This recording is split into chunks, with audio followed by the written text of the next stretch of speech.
મંગળમૂર્તિ મહાપ્રભુ શ્રી સહજાનંદ સુખરૂપ ભક્તિ ધર્મ સુત શ્રી હરિ સમરું સદાય અનુપ. બોલો સ્વામિનારાયણ ભગવાનની જય. વાલા ભક્તજનો, જય સ્વામિનારાયણ. મહારાજના સાંખ્યયોગી ભક્ત પાર્ષદ કેસરીસિંહ અને માનસિંહ એમના પૂર્વના પ્રસંગો આપણે સાંભળ્યા. મહારાજની સાથે આ માનસિંહજી કેસરીસિંહ રહેતા પાર્ષદ તરીકે. એકવાર મહારાજ બહાર જવાનું હતું. એ પ્રસંગ લખતા કહે છે, ઓરડી માયલ બેલડો જમી ચાલ્યા જીવન પ્રાણ આવી બેઠા ઓસરીએ શ્રી સહજાનંદ સુજાણ. મહારાજ જમી અને ઓસરીમાં ઢોલિયા ઉપર બિરાજમાન થયા. શ્વેત વસ્ત્ર સોહામણા પેરાતે પ્રાણ આધાર મિયાજીએ પેરાવી મોજડી થયા રોજે ઘોડે અસવાર. લેખક એ આપણને મહારાજની મૂર્તિનું કેવું ધ્યાન કરાવે છે. મહારાજજીમાં ઓસરીમાં આવી બિરાજમાન થયા, શ્વેત વસ્ત્રો પહેર્યા હતા. મિયાજીએ આવી મોજડી મૂકી. મહારાજ મોજડી ધારણ કરી અને ઓસરીની કોરેથી સીધા મહારાજ રોજા ઘોડા ઉપર સ્વાર થયા. માનસિંહ કેસરી સિંહે તેવાર કૈરા કંકુના ચાંદલા સાર. મહારાજ ઘોડે બેઠા. મહારાજ બહારગામ જતા હતા એટલે મહારાજનું શુકનમાં પૂજન કરે. ઘોડા ઉપર મહારાજ બેઠા હતા એટલે માનસિંહ અને કેસરીસિંહ આ બંને પાર્ષદો હતા. એમણે મહારાજને કુમકુમનો ચાંદલો કર્યો. દાદા ખાચરે કંકુ હાર લયે પૂજા સહજાનંદ સુખદાયી. દાદા ખાચરે પણ મહારાજને ચાંદલો કરી ફૂલનો હાર પહેરાવ્યો. ચાલ્યા યસવાર ને વળી પાળા મધ્યે શોભે તે શ્યામ રૂપાળા.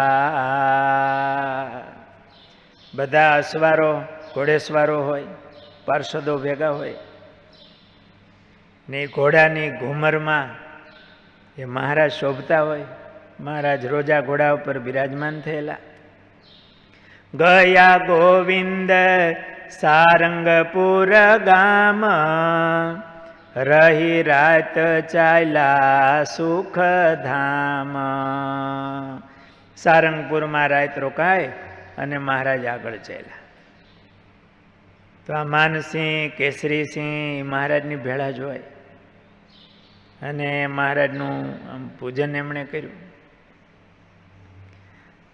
હવે મહારાજની ભેળા જે પાળા હતા એના નામ લખે છે. હવે કહું તે પાળાના નામ રહે હરિ પાસે આઠો જામ. મહારાજની ભેળા જે પાર્ષદો રહેતા આઠો જામ. આઠો જામ એટલે શું? 8 જામ. 1 જામ એટલે 1 પહોર. 3 કલાકનો 1 પહોર કહેવાય. 8 પોર એટલે કેટલી કલાક થઈ? 24. 8 જામ એટલે રાત્રિ દિવસ જે મહારાજની ભેળા જ પાળા હોય એના નામ લખે છે. ભગુજી રવોજી બેસાર, થયા ઊંટ ઉપર સવાર.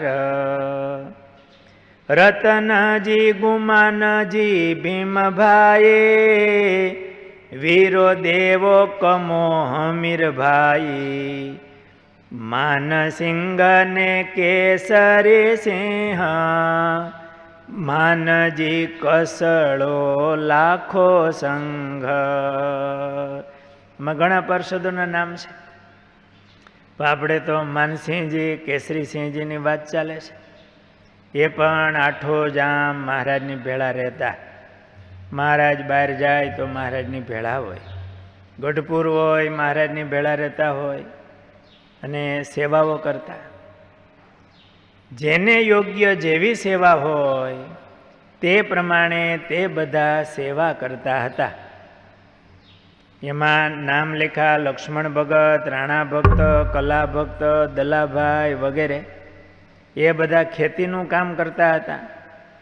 અને જગમાલજી, જાલમભાઈ, ઉકા ભક્ત, કેસરીસિંહ અને માનસિંહ નામે 2 પૂરબિયા ક્ષત્રિય. આ આધારાનંદ સ્વામીએ લખ્યું. કેસરીસિંહ અને માનસિંહ નામે 2 પૂરબિયા ક્ષત્રિય વગેરે કેટલાય પાર્ષદો હતા. આજે બધા પાર્ષદો કહ્યા તે જેમ ભગુજી કહે તેમ કરતા હતા.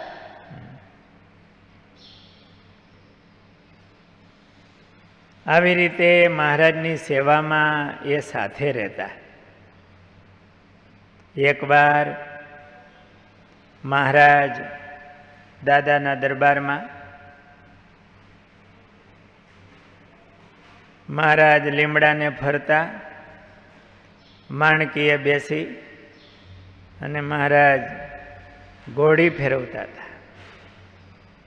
શ્રીજી મહારાજ નિત્ય કર્મ કરીને શ્વેત વસ્ત્ર ધારણ કરીને ઘોડે સ્વાર થયા ને લીમડાના વૃક્ષ હેઠે ફેરવતા હતા.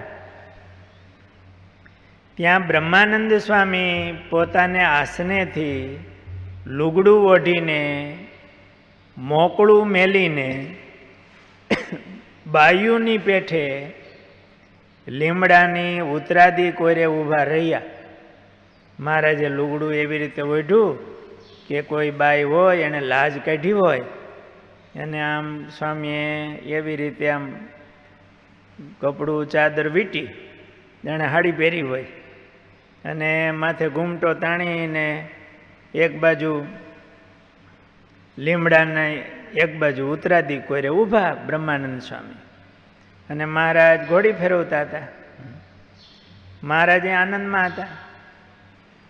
બ્રહ્માનંદ સ્વામી ઘૂમટો તાણીને દર્શન કરતા હતા અને મહારાજ માણકી ફેરવતા હોય દાદાના દરબારમાં અને મહારાજનું દર્શન કેવું. બ્રહ્માનંદ સ્વામીએ વિરહના પદોમાં એ કડી લખી. ફળિયામાં ઘોડી ફેરતા, છોગલા ધરતા શેષ, તે દિન કે દી દેખાડશો, ડોલરિયા જગદીશ,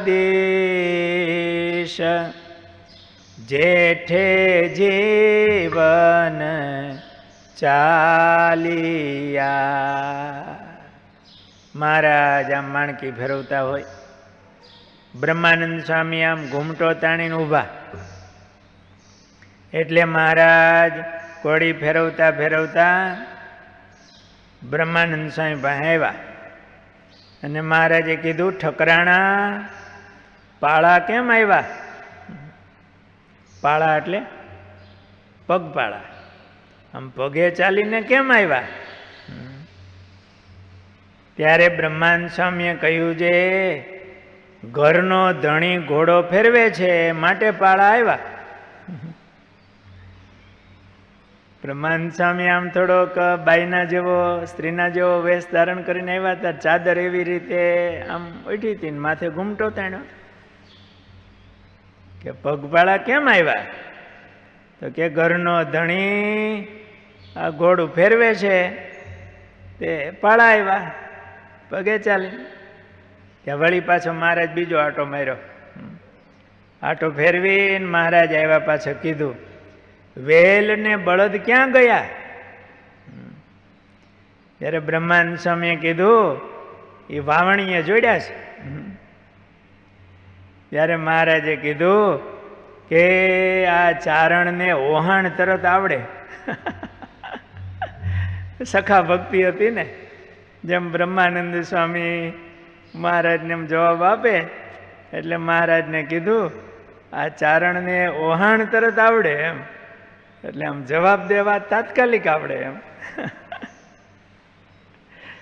એમ મહારાજને હસાવ્યા. પછી મહારાજે કેસરીસિંહને કીધું. ત્યાં કેસરીસિંહ આ પાર્ષદ ઉભા છે. મહારાજે એને કીધું કે જીવા ખાચરને બોલાવી લાવો.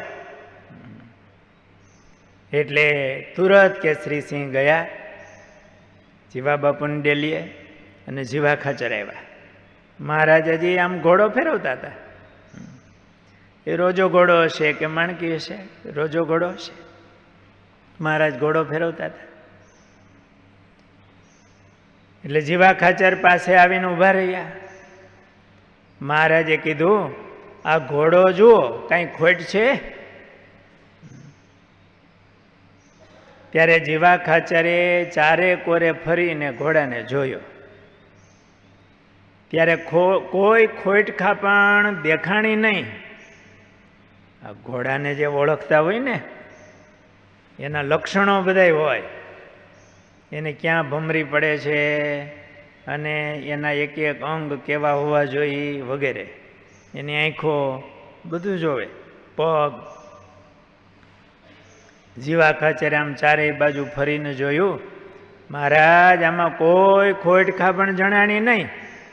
ત્યારે કહ્યું જે મહારાજ ઘોડાને કાંઈ વાંકો વાળ નથી, કોઈ ખોટ પણ નથી. ને બહુ વખાણ કર્યા ને એમ કહ્યું જે આવો જબરો ઘોડો કોઈ દીઠો નથી, એમ બહુ વખાણ કર્યા. આપણે આ પ્રસંગ એટલા માટે કીધો, એ મહારાજે કેસરીસિંહને કીધું જીવા ખાચરને બોલાવી લાવો. એટલે મહારાજની ભેળા જ આ પાર્ષદો રહેતા. આપણે આ ચરિત્ર સાંભળીએ છીએ તો આપણને શાંતિ થાય છે. તો એની ભેળા રહીને દર્શન કરતા હશે, એ મહિમા સમજીને મહારાજને માણતા હશે. મહારાજ એમને ક્યાંક જાઓ, જીવા ખાચરને બોલાવી લાવો. એ ભગવાનની સેવા કરવાનો અવસર એ આ કેસરીસિંહ માનસિંહજીને મળ્યો.